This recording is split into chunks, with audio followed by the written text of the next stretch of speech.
Aujourd'hui, nous sommes au musée du bagage à Haguenau. Nous découvrons autour de nous toute une collection qui retrace l'histoire du bagage. Et cette histoire, elle vous parle, Marie, puisque vous avez justement donné une seconde vie à tous ces bagages. Oui, elle me parle énormément. En fait, chaque bagage qu'on a restauré, on a eu envie de raconter l'histoire de l'évolution des bagages en fonction des modes de transport. On a confié en fait notre collection à la ville et la ville organise en fait l'ouverture de ce musée qui permet à tout le monde de venir et de pouvoir visiter en fait et découvrir les différentes créations des maltiers de l'époque.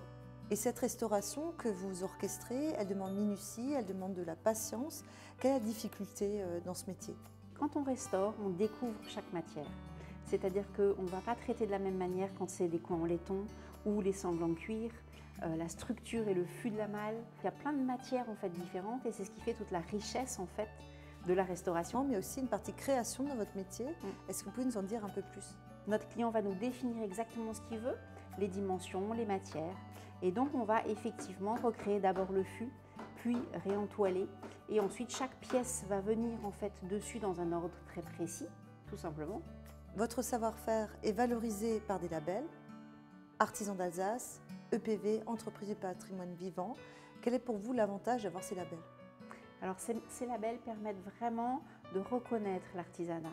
C'est-à-dire Artisans d'Alsace, on est locaux, on fait effectivement tout sur place. Et Entreprise du patrimoine vivant, c'est reconnaître en fait que le métier qui existait autrefois, période 1850-1920, on reprend vraiment les gestes, on reprend les techniques pour faire comme les anciens maltiers.